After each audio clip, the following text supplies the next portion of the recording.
მოგესალმებით.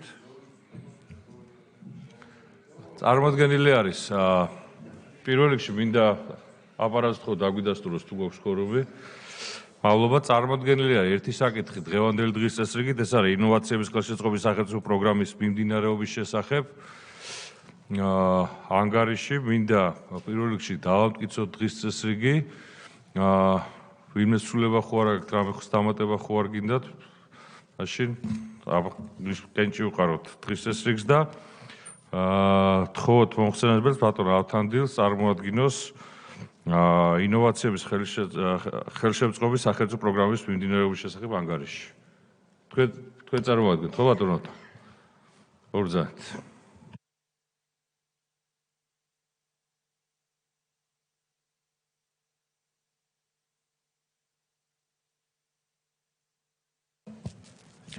მოგესალმებით, ბატონო კომიტეტის თავმჯდომარე, პატივცემულო პარლამენტის წევრებო, მივესალმები სტარტაპებს, მივესალმები მეცნიერს. ჩემთვის დიდი პატივია დღეს ვიყო თქვენთან და წარმოგიდგინოთ ის კონკრეტული პროგრამები და პროექტები, რომელსაც საქართველოს მთავრობა ახორციელებს საქართველოში ინოვაციების ეკოსისტემის გასავითარებლად. მინდა დავიწყო ჩემი პრეზენტაცია, რომ აგიხსნათ ჩვენ ძირითადად მუშაობთ 6 ძირითადი მიმართულებებით, რომელიც ეტაპობრივად ვითარდებოდა რა თქმა უნდა და დღეს უკვე ინოვაციებისა და ტექნოლოგიების სააგენტო 6 მიმართულებით აქტიურად მუშაობს. თავდაპირველად რა თქმა უნდა პირველი მნიშვნელოვანი ასე ვთქვათ საკითხი რაც იყო გადასაწყვეტი, ეს იყო სამართლებრივი რეგულირების საკითხი, იმიტომ რომ ჩვენ არ გვქონდა საერთოდ განმარტება რა არის ინოვაცია, რა ითვლება ინოვაციურ საქმიანობად. როდესაც ვამბობთ, რომ სახელმწიფო უნდა დააფინანსოს ინოვაცია. ამის რა თქმა უნდა მკაფიო განმარტება საჭირო იყო სამართლებრივი და დიდი მადლობა მინდა გადაუხადო საქართველოს პარლამენტს, რომელმაც 2016 წელს დაამტკიცა ინოვაციების შესახებ საქართველოს კანონი და დღეს ის ჩარჩო დოკუმენტია, რომელიც განსაზღვრავს ძალიან ბევრ სამართლებრივ ურთიერთობებს, მათ შორის მეცნიერებთან მიმართებაში, მათ შორის ინტელექტუალურ საკუთრებასთან მიმართებაში, სახელმწიფო დაფინანსების პროგრამების ფარგლებში, რა თქმა უნდა. როდესაც ეს კერძო ინვესტიციის შემთხვევაში, რა თქმა უნდა, თვითონ ინვესტორი და მეცნიერი განსაზღვრავენ ინტელექტუალური საკუთრების საკითხს. როდესაც სახელმწიფო აფინანსებს, ამ შემთხვევაში სახელმწიფო უარი თქვა ინტელექტუალურ საკუთრებაზე და გადასცა ეს ბიზნეს სტარტაპ კომპანიებს, რათა მათ უფრო ადვილად მოახდენონ კომერციალიზაცია, რომელიც არის ამერიკის შეერთებული შტატების და ევროპის საუკეთესო მაგალითი.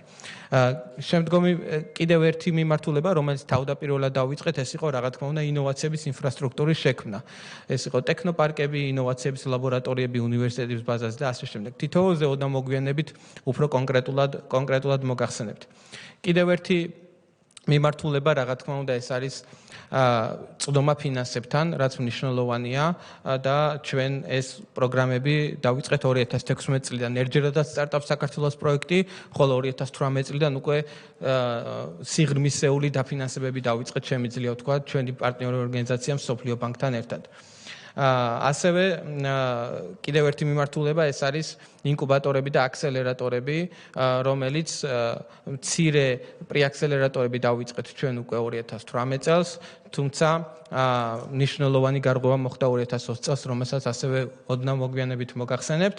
და რა თქმა უნდა მიმართულება ერთი ძალიან მნიშვნელოვანი ეს არის სამეცნიერო ინოვაციების მხარდაჭერა, ეს არის რა თქმა უნდა ფუნდამენტი ქვეყანაში ინოვაციების და ტექნოლოგიების განვითარებისთვის და ჩვენ ევროკავშირის ძალიან ასე ვთქვათ დიდი მხარდაჭერით და დაფინანსებით 1 მილიონი ევროს გრანტი გამოუყო ევროკავშირმა საქართველოს ინოვაციების და ტექნოლოგიების სააგენტომ და ჩვენ დავიწყეთ საპილოტო პროგრამა სწორედ სამეცნიერო ინოვაციების კომერციალიზაციისთვის. დავიწყოთ ფინანსებთა წვდომის ინსტრუმენტით. ფინანსებთა წვდომის ინსტრუმენტი ეს არის ერთ-ერთი ყველაზე მნიშვნელოვანი და მოთხოვნადი ინსტრუმენტი საქართველოს ინოვაციებისა და ტექნოლოგიების სააგენტოსადმი. ჩვენ გვაქვს პირველ რიგში გვაქვს მიკროგრანტების პროგრამა, ეს არის 15,000 ლარიანი საგრანტო პროგრამა, რომელიც იყო 5,000 ლარი, თუმცა პანდემიის შემდეგ ჩვენ გავზარდეთ ეს 15,000 ლარამდე და მივეცით შესაძლებლობა ინოვაციური იდეებს პროტოტიპირებისთვის შემოიტანათ გრანტი და შემოიტანათ განაცხადი და მიიღოთ გრანტი პირველადი მათი ნაბიჯების გადასადგმელად. მუდმივად მიმდინარეობს ამ საგრანტო პროგრამაში განაცხადების მიღება, ასევე ჩვენ 5,000 ლარიანი საგრანტო პროგრამის ჩარჩოში დაგვრჩა ორი საგრანტო პროგრამა ეს არის, როდესაც ქართულ სტარტაპებს შესაძლებლობა აქვს, რომ საერთაშორისო ბაზირებზე წარუდგინონ თავიანთი პროექტები და ასევე საქართველოში ღონისძიებების ჩასატარებლად, თუმცა COVID პანდემიის გამო ორივე ამ ეტაპზე შეჩერებული გვაქვს, როგორც კი შეზღუდვები მოიხსნება, რა თქმა უნდა, ინოვაციებისა და ტექნოლოგიების სააგენტო გააგრძელებს ამ მიმართულებით საგრანტო მხარდაჭერას. შემდგომი საგრანტო პროგრამა, რომელზეც მე მინდა გითხრათ, ერთ-ერთი ფუნდამენტი საქართველოში ინოვაციების ეკოსისტემის განვითარებაში, ეს არის 100,000 ლარიანი საგრანტო პროგრამა. 100,000 ლარიანი საგრანტო პროგრამა მთლიანად მხარდაჭერია მსოფლიო ბანკის მხრიდან და მსოფლიო ბანკის ფინანსური მხარდაჭერა, ასევე ტექნიკური დახმარება, რაც უზრუნველყოფს იმას, რომ უმაღლესი დონის სპეციალისტები განიხილავენ თითოეულ განაცხადს, რომელიც ქვეყანაში შემოდის. ეს არის ძალიან მნიშვნელოვანი, იქიდან გამომდინარე, რომ ჩვენ 100,000 ლარიან საგრანტო პროგრამის ფარგლებში ვეძებთ გლობალური პოტენციალის მქონე ინოვაციურ და ტექნოლოგიურ იდეებს. გლობალური პოტენციალის მქონე ეს არის ყველაზე ფუნდამენტური მოთხოვნა, რომელიც ჩვენ გვაქვს ჩვენი საგრანტო პროგრამების ფარგლებში. ეს რა თქმა უნდა არის ბევრად მაღალი რისკის მატარებელი, თუმცა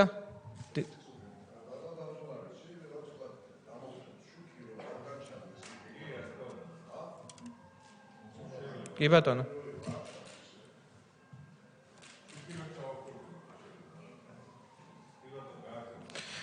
კი ბატონო, გავაგრძელებ მაშინ. გლობალური პოტენციალის მქონე სტარტაპები, ეს არის ძალიან მნიშვნელოვანი, იქიდან გამომდინარე, რომ ზოგადად სტარტაპები იმით განსხვავდება მცირე და საშუალო ბიზნესისგან და ზოგჯერ ხშირად აიგივებენ, რომ სტარტაპი ეს არის დამწყები ბიზნესი. სტარტაპი ეს არის მაღალი ზრდის პოტენციალის მქონე ინოვაციური კომპანიები, რომელსაც აქვს მასშტაბირებადობის მაღალი პოტენციალი. შესაბამისად, ჩვენ სწორედ ასეთ ინოვაციური იდეებს ვეძებთ და ასეთი ინოვაციური იდეების, ასე ვთქვათ, დაფინანსება რა თქმა უნდა მაღალი რისკის მატარებელია, თუმცა ქვეყნის ეკონომიკისთვის მნიშვნელოვანი და ძალიან დიდი შედეგის მომტანი შეიძლება იყოს, როდესაც შედეგებზე გადავალ, უფრო კონკრეტულად მოგახსენებთ, დღესაც კი უკვე მნიშვნელოვანი შედეგი მოიტანა ამ დაფინანსების პროექტებმა. აქ გრანტი არის ჩვენი მხრიდან, ჩვენ წელში არ შევდივარ სტარტაპებთან, ეს არის მხარდაჭერა თვის, რომ ქვეყნის ეკონომიკის განვითარებაში სტარტაპების როლი მნიშვნელოვნად გაიზარდოს. და მესამე საგრანტო მიმართულება, ეს უკვე შედარებით მსხვილი საგრანტო რესურსი, ეს არის 650,000 ლარიანი საგრანტო პროგრამა. აქ თანამონაწილეობა 50-50-ზეა, იმისთვის, რომ ინოვაციურმა კომპანიამ საქართველოს ინოვაციებისა და ტექნოლოგიების სააგენტოსგან მიიღოს 650,000 ლარი, მათ ასევე უნდა იშოვონ კერძო ინვესტორი, რომელიც ჩადებს ზუსტად მინიმუმ ანალოგიური ოდენობის ინვესტიციას სტარტაპ კომპანიაში. მნიშვნელოვანია, რომ ყველა საგრანტო პროგრამაში, რომელსაც ჩვენ ვახორციელებთ 100,000 ლარიანს და 650,000 ლარიანს გულისხმობთ, შეფასება ხდება უცხოელი venture ინვესტორების მიერ. ეს არის venture ინვესტორები, არის ისეთი ტიპის ინვესტორები, რომელიც სწორედ მაღალი რისკის მქონე კომპანიებში დებენ ინვესტიციას. ეს არის სტარტაპ კომპანიები, ჩვენ ამერიკის შეერთებული შტატებიდან ჩამოგვყავს ესეთი ინვესტორები და ისინი ხვდებიან ქართულ სტარტაპებს და ძალიან ბევრჯერ შემთხვევა ყოფილა, როდესაც თვითონ შემდგომ დააფინანსეს ასევე თავიანთი ფულით ქართული ინოვაციური სტარტაპები, რაც ძალიან მნიშვნელოვანია. ანუ მაგალითად რანგი რო გითხრათ, დაახლოებით ორაკლის ვიცე-პრეზიდენტი, კატაპულტის, რომელიც ვენჩურული საინვესტიციო ფონდია მსხვილი სილიკონის ველზე, მისი პრეზიდენტი და ასე შემდეგ. ესეთი რანგის ინვესტორები ჩამოდიან საქართველოში და მათ მიერ ხდება გადაწყვეტილების მიღება, რომელმა სტარტაპმა მიიღონ სახელმწიფოს გრანტი. ეს არის რა თქმა უნდა იმისთვის მნიშვნელოვანი, რომ ეჭვები არ გაჩნდეს გადაწყვეტილების მიღების პროცესში და ასევე თითოეული სტარტაპისთვის ეს არის ფულს, რომელსაც ვაძლევთ სახელმწიფო, მასზე უფრო მთავარი არის ის ვალიდაცია, რომელიც სწორედ ამ ინვესტორებისგან მიიღეს, როდესაც სწორედ ამ ინვესტორებმა შეარჩიეს, რომ თქვენ ის სტარტაპი ხართ ღირსი, რომ მიიღოთ სახელმწიფო დაფინანსება. ჩვენ რა თქმა უნდა ძალიან ბევრი პროექტი გვაქვს, რომელიც ინოვაციური საზოგადოების გამდიდრებაში და უფრო მეტი ადამიანის ჩართულობას, ასე ვთქვათ, მხარს უჭერს. ეს არის რა თქმა უნდა ძალიან ბევრი ღონისძიებები, როგორც არის ტრენინგები, სემინარები, ჰაკატონები, სხვადასხვა ტიპის ინოვაციური შეჯიბრებები, ღონისძიებები, ოლიმპიადები. ძირითადად რა თქმა უნდა ამ ეტაპზე გვაქვს აქცენტი გაკეთებული რეგიონების მიმართულებით, რომ რეგიონების მოსახლეობა მაქსიმალურად ჩავრთოთ და გახდნენ მონაწილე ინოვაციური ეკოსისტემის.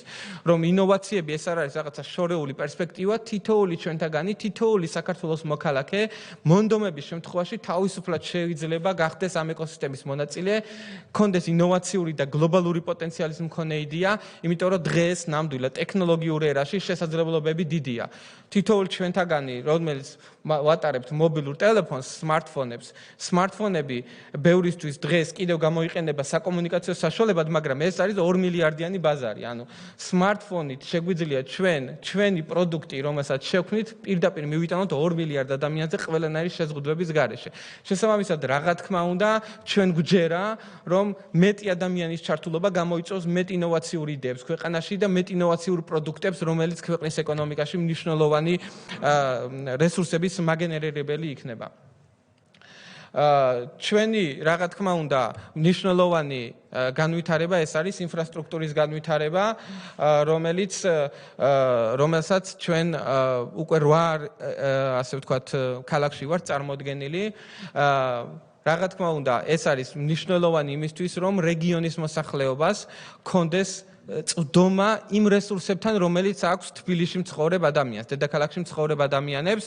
ჩვენ მაქსიმალურად აღჭურვილი გვყავს ყველა იმ თანამედროვე ტექნოლოგიებით, აპარატურით, რაც მნიშვნელოვანია იმისთვის, რომ ადამიანს, რომელსაც აქვს ინოვაციური იდეა, შეუძლია მივიდეს თითოეულ ტექნოლოგიურ პარკში, სადაც ჩვენ ვართ წარმოდგენილი და შექმნას აბსოლუტურად ყველა სახის პროდუქტი, იმიტომ რომ იმ აპარატურებს, რომელიც ჩვენი გვაქვს წარმოდგენილი, ფაქტიურად შეზღუდვები არ აქვს. და ასევე თქმა უნდა, მიიღოს კონკურსებში მონაწილეობა პრეაქსელერატორის პროგრამებში, სადაც მათი იდეების ბიზნეს პროექტად გადაქცევაში დავეხმარებით და სწორ მიმართულებას და რჩევებს მიცემს გამოცდილი, ასე ვთქვათ, ტრენერები და მენტორები.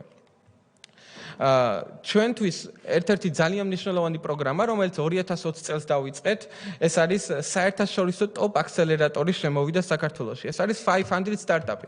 500 სტარტაპი არის ტოპ 3 გლობალურ აქსელერატორში შემავალი აქსელერატორი და მან გადაწყვიტა, რომ საქართველოს ინოვაციების ეკოსისტემა არის ერთ-ერთი ყველაზე მიმზიდველი, სადაც მათ გახსნეს სრულფასოვანი ოფისი.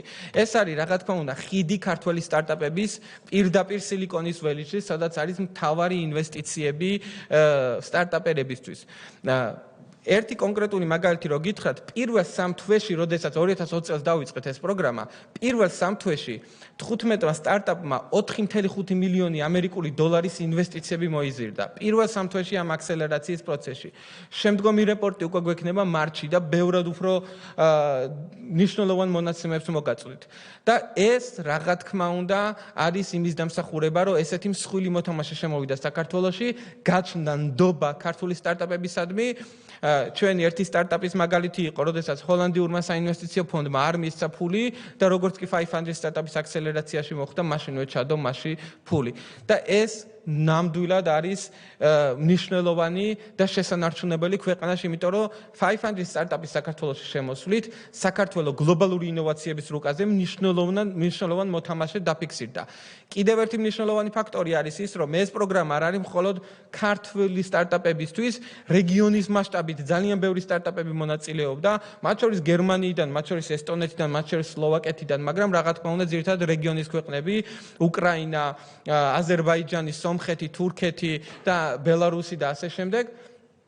და ჩვენ ეს სტარტაპებით შევარჩიეთ და რა თქმა უნდა, მთავარი მოთხოვნა არის ის, რომ თუ ამ პროგრამას ნაწილი ხდები, ისინი ხდებიან უკვე ქართული სტარტაპები, არეგისტრირებენ ქართულ კომპანიას, ინტელექტუალურ საკუთრება გადმოდის ქართულ კომპანიაში და ქართული ეკონომიკა იღებს შედეგს და ქართული ეკონომიკა მდიდრდება სწორედ ამ სხვადასხვა ქვეყნის წარმომადგენლების სტარტაპების ერთობლივი, ასე ვთქვათ, პროექტების შექმნით, რაც ძალიან მნიშვნელოვანია ამ მიმართულებით.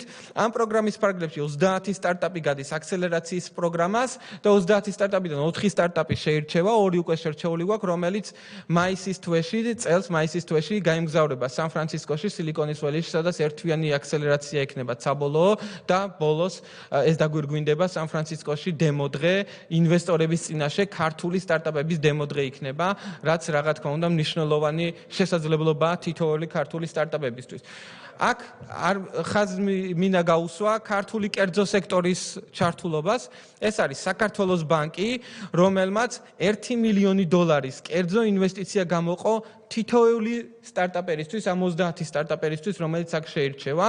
მნიშვნელოვანია, რომ მთლიანად შერჩევის პროცესი არის 500 სტარტაპის მიერ და საქართველოს ბანკი უბრალოდ მას მიერ შერჩეულ სტარტაპებს ენდობა და დამატებით დებს 1 მილიონ ამერიკულ დოლარს, რაც ნამდვილად მნიშვნელოვანი არის და მისასალმებელია, როდესაც ქართული კერძო სექტორი ერთობა ამ პროცესში.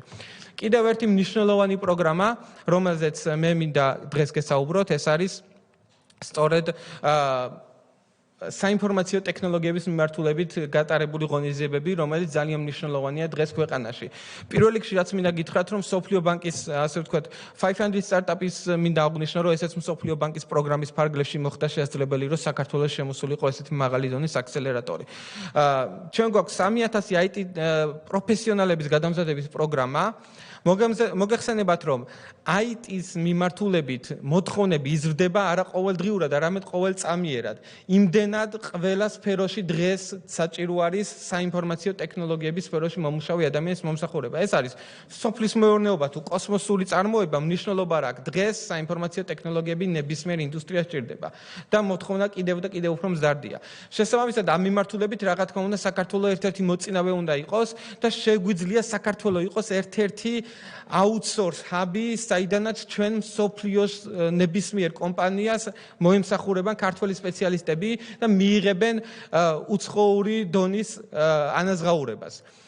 იქიდან გამომდინარე, რომ საინფორმაციო ტექნოლოგიების საზღვრები ფაქტიურად არ არსებობს, შესაბამისად ხელფასები არის თითქმის ერთი და იგივე, იქიდან გამომდინარე, თუ რა კვალიფიკაციას ფლობს ადამიანები. ჩვენ რა თქმა უნდა გვყავს ძლიერი IT სპეციალისტები, ხარისხობრივად ვართ კარგ მდგომარეობაში, თუმცა რაოდენობრივად არ ვართ კარგ მდგომარეობაში. ჩვენ გვინდა მეტი რაოდენობის ძლიერი IT სპეციალისტები იმისთვის, რომ ბევრი უცხოური შეკვეთა, ბევრი უცხოური ინვესტიციები ამ მიმართულებით ქვეყანაში შემოვიდეს. ამიტომ სახელმწიფომ დაიწყო პროგრამა 3000 IT პროფესიონალების გადამზადების პროგრამა და თითოეული ეს ადამიანი კურსის დასრულების შემდგომ გავა არა იმ ტრენინგ პროვაიდერის მიერ ჩატარებულ გამოცდაზე, არამედ საერთაშორისო სასერტიფიკატო გამოცდაზე, თითოეული მიმართულებით. და ისინი მიიღებენ საერთაშორისო სერტიფიკატს. ეს იქნება რა თქმა უნდა დადასტურება უცხოური ინვესტორებისთვის, რომ ეს ადამიანები ნამდვილად ფლობენ იმ ცოდნას, რომელიც მათ სჭირდებათ თავიანთი ბიზნესის გასავითარებლად. ასევე მნიშვნელოვანი მიმართულება რეფორმა IT მიმართულებით ეს რა თქმა უნდა საქართველოს მთავრობის მიერ საგადასახადო შეღავათებია, რომელიც გულისხმობს იმას, რომ მოგების გადასახადი და საშემოსავლო გადასახადი 5%-ამდე შემცირდა. IT კომპანიებისთვის მთავარი ფინანსური ტვირთი ეს არის საშემოსავლო გადასახადი. არაფერი სხვა. იქნა გამომდინარე, რომ მათ ძირითადი ხარჯი არის ხელფასებში. მათ არ აქვს დიდი ქონება და ასე შემდეგ და DGG-ს არ იხდიან, როდესაც უცხოეთში იყიდიან. შესაბამისად, ეს იყო ძალიან მნიშვნელოვანი ინვესტიცია. დღეს ამის კონკრეტული მაგალითები და success story-ები გვაქვს, როდესაც ორი გიგანტი ამერიკული კომპანია EPAM და Exadel საქართველოს შემოვიდა. EPAM ბევრად ადრე, უკვე ნოემბერშივე შემოვიდა საქართველოში და სულ რაღაც ერთი კვირის წინ მათ გითხრეს, რომ უკვე 100 ადამიანი დაასაქმეს საქართველოში და ეს არის მაღალანაზღეურებადი სამუშაო ადგილები, რაც ძალიან მნიშვნელოვანია და ისინი ფიქრობენ, რომ წლის ბოლომდე 1000 აცდებიან დასაქმებულების რაოდენობის მიმართულებით. ანალოგიური ამბიციური გეგმები აქვს Exadel-ს. და ასევე ძალიან დიდი ინტერესი არის ისრაელიდან კომპანიები, ასევე გერმანიიდან კომპანიები, რომ საქართველოში ჩამოვიდნენ და გახსნან IT ოფისები. და რა თქმა უნდა, მათ ჭირდებათ რაოდენობა ადამიანების და ხარისხი ადამიანების, რომელთაც დაასაქმებენ და ეს პროგრამა კიდევ უფრო მნიშვნელოვანი მხარდაჭერი იქნება მასთვის. ახლა მე მინდა არსებულ შედეგებზე გადავიდეთ. ეს სლაიდი არის მნიშვნელოვანი იმისთვის, რომ დავინახოთ მთლიანად რა, ასე ვთქვათ, რაოდენობა სტარტაპ. რამდენი წუთი დაგვიშვა? ალბათ 1-10 წუთი. ცოტა რომ შევამცირებთ, კი ბატონო. კი ბატონო, არსებობს შეზღუდ მოსმენა სტარტაპერებისაც რა. კი, სტარტაპერებსაც მე მივცემ სიტყვას თვითონ პრეზენტაციისას, მე გავაგზავნებ და მე მეცნიერებზე გადავალთ, იმიტომ რომ მეცნიერები ჩვენი ერთ-ერთი მნიშვნელოვანი მიმართულება არის. დიდი მადლობა. ჩვენ ინოვაციების და ტექნოლოგიების სააგენტომ 200-ზე მეტი სტარტაპ პროექტი უკვე დააფინანსა სხვადასხვა საგრანტო პროგრამის ფარგლებში.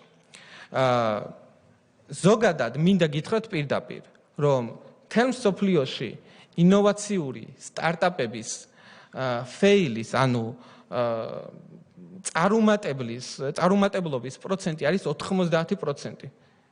ეს არის სოფლიო სტატისტიკა. ყველა ქვეყანაში გამონაკლისის გარეშე. როდესაც 90% სტარტაპ კომპანიების უბრალოდ წარუმატებელია. ვერ ვითარდება, ვერ აღწევს. იქ სხვადასხვა მიზეზი არის. შეიძლება ტექნოლოგიურად ვერ შექმნას ის პროდუქტი, რაც არის, ან შექმნას და ბაზარმა არ მიიღოს, იმიტომ რომ ინოვაციები ასოცირდება მაღალ რისკთან. ახალ რაღაცას ქმნი, რომელზეც ყველა არ არის დარწმუნებული, ანუ უხეშად რო თქვენ ეს არ არის რესტორნის გახსნა, როდესაც ვიცით რომ კარგ პროდუქტს შემოიტან, იმას აუცილებლად ყიდველი მივა და ასე ვთქვათ მიირთმევს გემრიელ საჭმელს, ხო? ანუ ეს არ არის ინოვაციური კომპანიები.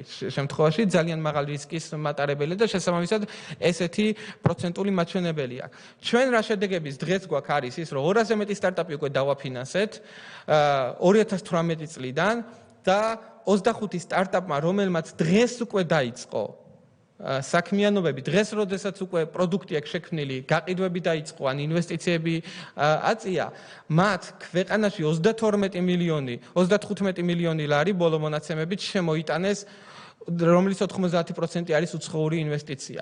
მაშინ როდესაც ეს 25 სტარტაპმა შემოიტანდა, ჩვენ მთლიანად 200 სტარტაპში გვაქვს დახარჯული 11.3 მილიონი ლარი. ეს 25 მილიონი სტარტაპები იზრდება ექსპონენციალურად. ეს 25 მილიონი შემდეგ წელს, როდესაც ჩვენ შევხვდებით, იქნება არა 50 მილიონი, იქნება არამედ 200 მილიონი და ზევით, იმიტომ რომ სტარტაპები იზრდება ან ექსპონენციალურად ან არ იზრდება სტარტაპები. შესაბამისად ძალიან მნიშვნელოვანია, როდესაც ნახულობთ, რომ ჩვენ რაც შეიძლება მეტი სტარტაპ პროექტები უნდა დავაფინანსოთ, რაც შეიძლება მეტი ინოვაციური იდეა საწყის ეტაპზე დავაფინანსოთ, რომ მივიღოთ საბოლოოდ უფრო მეტი წარმატებული პროექტები და უფრო დიდი, ასე ვთქვათ, შედეგი ქვეყნის ეკონომიკაში. ეს სლაიდი არის ძალიან მნიშვნელოვანი, რომ დავაკვირდეთ. ეს არის განვითარების, ასე ვთქვათ, ციკლი სტარტაპებისთვის. როდესაც პირველი 1 წლის განმავლობაში ზოგადად იდეის გარშემო ხარჯავს სტარტაპი დროს. და როდესაც პირველიდან 3 წლამდე არის ეს არის product market fit-ი, ანუ პროდუქტის ბაზართან თავსებადობა საერთოდ თავსებადი იქნება თუ არა ის პროდუქტი, რომელსაც ეს ინოვაციური კომპანია ქმნის და ამ ეტაპზე კვდება უმეტესობა სტარტაპი. ეს არის ბუნებრივი გადარჩევის დროს, როდესაც ის უბრალოდ თავისი პროდუქტი ბაზარი ვერ დააინტერესა. ხოლო ვინც ამ სტადიას გადაცდება, აი მაშინ იწყება სწორედ ექსპონენციალური ზრდა, რომელმაც ქვეყნის ეკონომიკაში უნდა შემოიტანოს ძირითადი თანხა. ის 35 მილიონი, რომელიც მე გითხარით, ჯერ 2 სტარტაპი ყავს ოდნავ გადაცემული product market fit-ზე. ერთი არის კომპანია Pulsar-ი, ერთ სტარტაპი, რომელიც საქართველოში არ არის ამჟამად, ეხლა სან-ფრანცისკოში იმყოფება, რომელმაც $1,200,000 ინვესტიცია აიღო სილიკონის ველიში და ხელოვნური ინტელექტის მიმართულებით სტარტაპია, რომელიც ძალიან მნიშვნელოვან პროდუქტს ქმნის და მეორე კომპანია ეს არის კომპანია Steki, რომელიც ქართული ბრაუზერი შექმნა, უნიკალური ბრაუზერი, რომელსაც საერთოდ ინტერნეტის განვითარებასთან ერთად ბრაუზერები არ განვითარდა სოფლიოში, უბრალოდ დიზაინები იცვლებოდა, თუმცა ყველას ერთ და იგივე ფუნქციონალი, ეს იქნება Google Chrome, Mozilla თუ Safari თუ ასე შემდეგ, ყველას აქვს ერთი ფუნქციონალი. მაშინ როდესაც მათ სრულიად განსხვავებული ფუნქციონალის მქონე ტაბების გარეშე ფუნქციონირებადი, ასე ვთქვათ, ბრაუზერი შექმნეს და $850,000 ინვესტიცია აიღეს. სან-ფრანცისკოს 500-ის მთავარი headquarters საინვესტიციო ფონდისგან და ჰოლანდიური საინვესტიციო ფონდი, venture საინვესტიციო ფონდი პიკისგან. და ისინიც დღეს საქართველოში არ იმყოფებიან.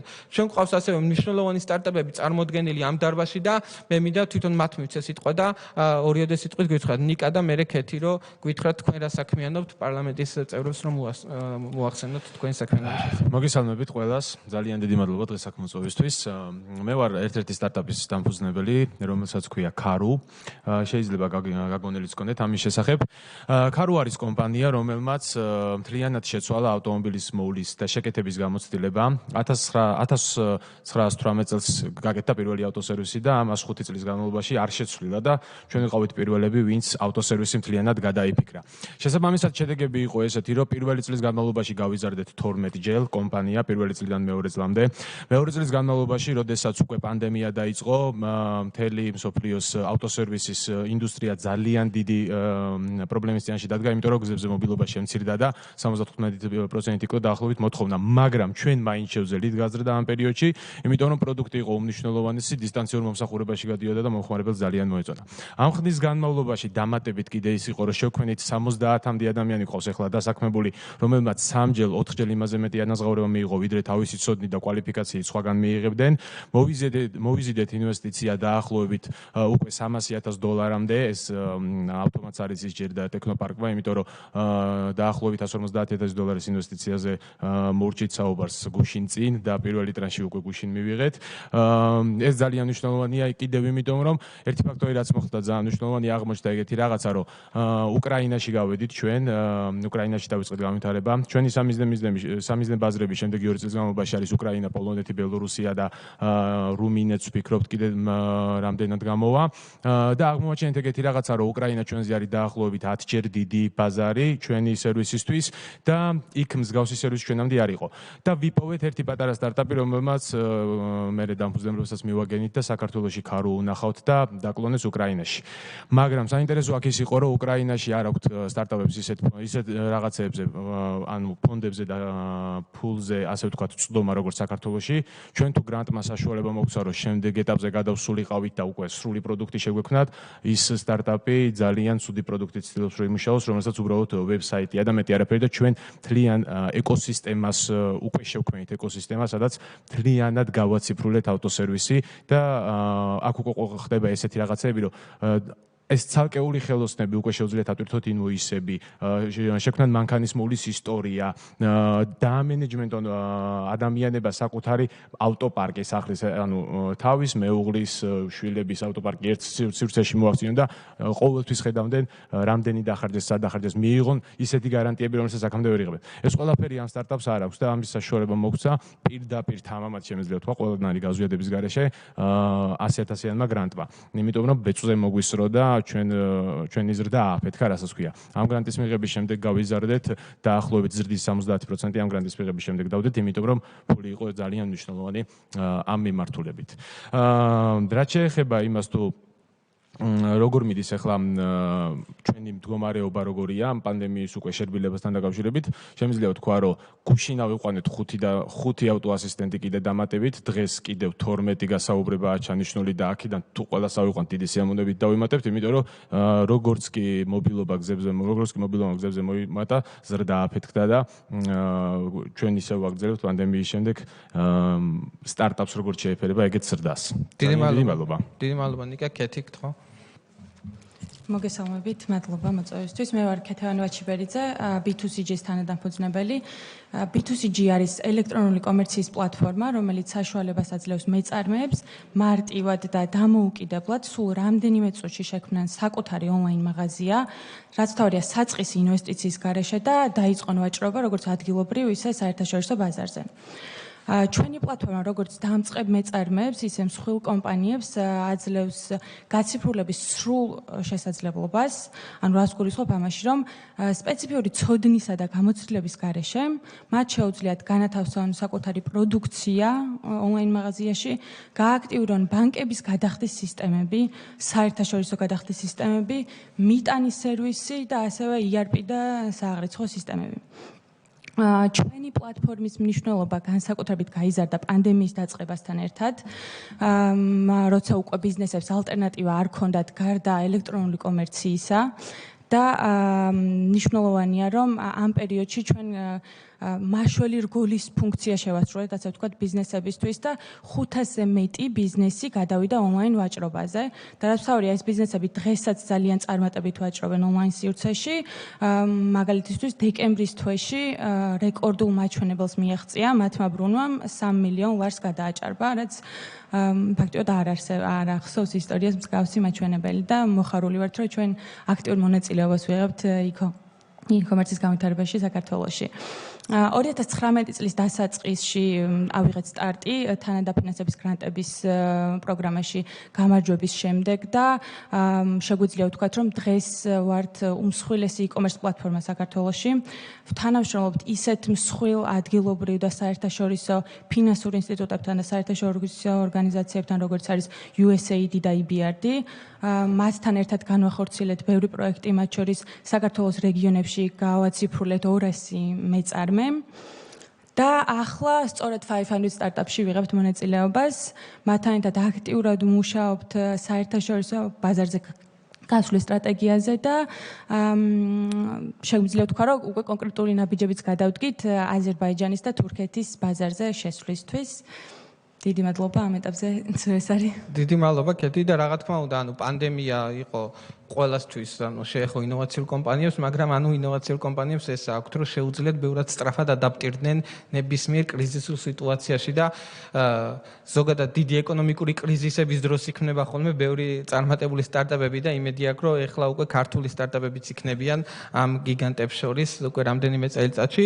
კიდევ ერთი სტარტაპი, რომელიც COVID პანდემიის გამო პროდუქტი შექმნა, ეს ნიღაბი, რომელიც აქ მაქვს წარმოდგენილი, ეს არის კომპანია Mizmaski, რომელიც შეიქმნა ჩვენ როგორც კი პანდემია დაიწყო, გამოვაცხადეთ კონკურსი, ეს იყო ეკონომიკის და ამჟამინდელი განვითარების მინისტრის ქალბატონ ნათია თურნავას ინიციატივით, რომ ინოვაციურ კომპანიებისთვის მიგვეცა დამატებით ფული, რომ შეექმნა სხვადასხვა პროდუქტები COVID პანდემიასთან ბრძოლაში და ერთ-ერთი პროდუქტი, რომელიც შეექმნა, ეს არის ნიღაბი, რამდენიმე პროდუქტი შეექმნა, მაგრამ ერთ წარმოგიდგენთ, ეს არის ძალიან მაღალი დონის დამცავი ნიღაბი, შესუნთქვა ხდება აქედან ძალიან პატარა არის გამოჭრილი თუ ხედავთ ამ ასე ვთქვათ ჭრილს. ასევე მინდა გითხრათ, რომ N99 ორმხრივი ფილტრი არის, შიგნით წარმოდგენილი, ანუ 99% იცავს შესულ ბაქტერიებს და ეს არის ერთ-ერთი ყველაზე მაღალი დამცავი დონის ფილტრი. და ეს არის ორმხრივი, რაც ყველაზე მნიშვნელოვანია და იმ შემთხვევაში თუ 1%-ზე გატარება ხდება, აქ არის ელექტრონული მოწყობილება, რომელიც მუდმივად ხდება დიოდური მინათება და ბაქტერიებს კლავს თავიდან ბოლომდე. ლუგარის ლაბორატორიაში ჩატარდა ტესტები და COVID-ზე 8-ჯერ უფრო მცირე ზომის ბაქტერია გაავატარეთ ტესტების დროს და არ შეუშვა ამ დამცავმა მექანიზმმა. ასევე რა თქმა უნდა, აქ არის ასე ვთქვათ, სუნთქვისთვის ჰაერის კომპრესორი, რომელიც ჰაერის მოწოდებას ზრდის ან ამცირებს, აქედან გამომდინარე ადამიანი როგორ მოიხმარს, მაგალითად სამხედროები თუ დარბიან და ასე შემდეგ, ის მოუმატებს იმას, იმიტომ რომ ადამიანის სუნთქვაზე არის დამოკიდებული და აწვდის მას შესაბამის, ასე ვთქვათ, ჰაერის ნაკადს. ასევე მნიშვნელოვანია, რომ გამოსუნთვის დროსაც იფილტრება ეს ჰაერი ნაკადი და შესაბამისად ვისაც ეს უკეთია იმას თუ COVID-ი აქვს, სხვა გარშემო პირებს ის არ დაინფიცირებს. ეხლა მიმდინარეობს მოლაპარაკებები ბაიდენის ადმინისტრაციასთან, ამერიკის შეერთებული შტატების ასე ვთქვათ, თავდაცვის მრჩეველთან ბაიდენის ადმინისტრაციაში ამერიკელი ინვესტორების დახმარებით, მათ შორის ერთი ეს პროდუქტი ეხლა წაიღეს ამერიკაში, იყვნენ ჩამოსული ინვესტორები და წაიღეს ამერიკაში და იმედი გვაქვს, რომ ქართული სტარტაპის პროდუქტი ნამდვილად იქნება გლობალურ დონეზე წარმოადგენილი და ასე მე მინდა მოუწოდო ქართულ სახელმწიფო უწყებებსაც, რომ ნამდვილად ერთ-ერთი საინტერესო პროდუქტია, რომელიც შეიძლება როგორც ექიმებისთვის, ასევე სამხედროებისთვის და პოლიციელებისთვის, რომელიც ყველაზე მაღალი რისკის ქვეშ მატარებელი არის, რომ დაინტერესდნენ ამ პროდუქტით. ეხლა მე მინდა გადავიდე ერთ-ერთ ჩვენ ძალიან მნიშვნელოვან მიმართულებაზე, რომელიც 2020 წელს დავიწყეთ, ეს არის სამეცნიერო ტექნოლოგიების განვითარება. პირდაპირ შემიძლია გითხრათ, რომ სამეცნიერო ტექნოლოგიების ნაწილის მხარი თუ არ დაუჭირეთ, ქვეყანაში ინოვაციების ეკოსისტემა მხოლოდ სტარტაპებით ვერ განვითარდება. ეს არის ერთ-ერთი მნიშვნელოვანი ფუნდამენტი, რომელიც ჩვენ მუდმივად გვაკლდა. თუმცა ევროკავშირის დაფინანსებით ჩვენ შესაძლებელი გავხადეთ, რომ ეს პროექტი საპილოტო რეჟიმში დაგვეწყო.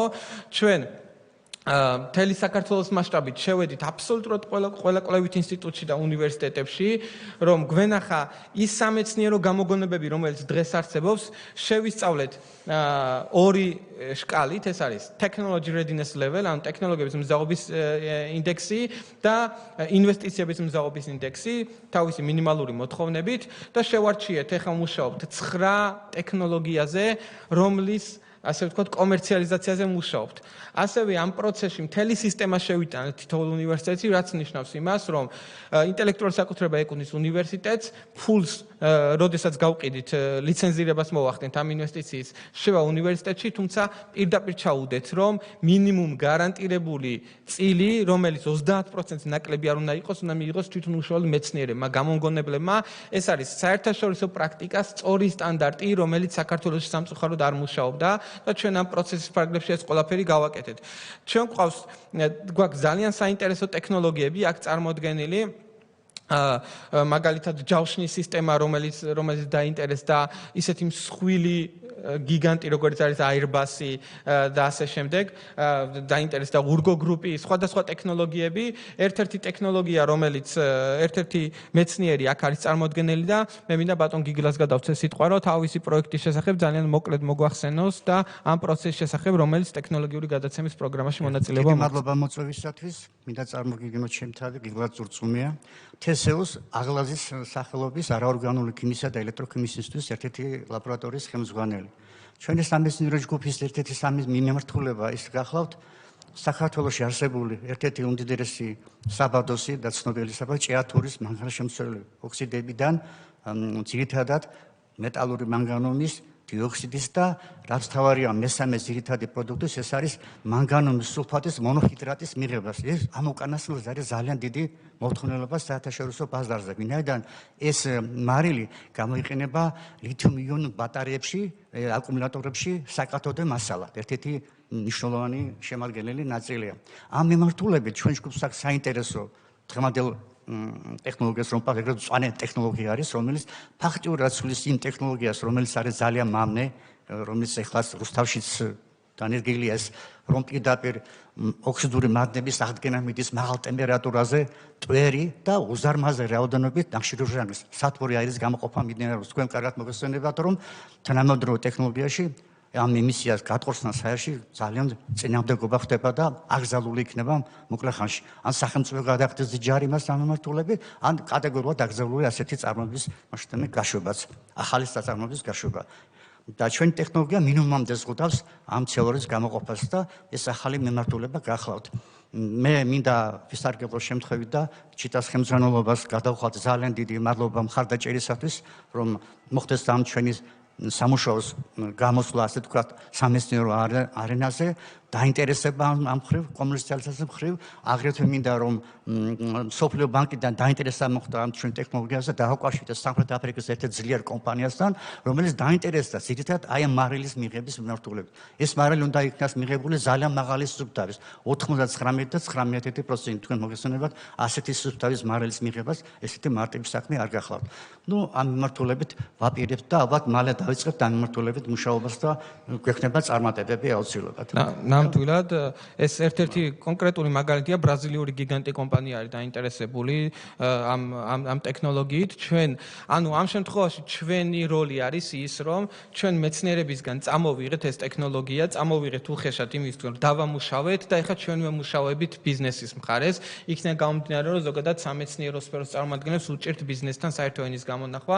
ჩვენ ვართ ის შუამავალი, რომელიც უზრუნველყოფს იმას, რომ სწორი, ასე ვთქვათ, საინვესტიციო მოლაპარაკებები წაიყვანოს მსხვილ გიგანტ კომპანიებთან, რომ ყველაზე მაღალ ფასად გაიყიდოს ლიცენზირების გზით, რა თქმა უნდა, და არასრულად გაიყიდოს ეს ტექნოლოგია და საქართველოს ეკონომიკას შემოვიდეს ფული, მეცნიერებმა მიიღოს ფული, პირდაპირ მეცნიერებმა მიიღოს ფული და მეცნიერებმა, ასე ვთქვათ, კაფიო ასე ვთქვათ, საქართველოში შემოვიტანოთ ის ტრენდი, რომ მეცნიერი ეს არ არის პირდაპირ ვთქვათ, ღარიბი წარმომადგენელი ქვეყნის, რომ მეცნიერებმა თავიანთი ინოვაციური პროდუქტით შეიძლება მილიონერებიც იყვნენ, როგორც არის სამხრეთ კორეაში. სამხრეთ კორეა ამაყობს, რომ ერთ-ერთი ყველაზე მეტი მილიონერი მეცნიერები ყავს სწორედ იმ გამოგონებების კომერციალიზაციით, რომელიც მათ ქვეყანაში ხდება. შესაბამისად, ჩვენთვისაც მნიშვნელოვანია, რომ ქართული მეცნიერებს ჯეროდეთ და მართლა ხვდით ამას შესაძლებლობას სწორედ ტექნოლოგიური გადაცემის საპილოტო პროგრამის ფარგლებში, რომელიც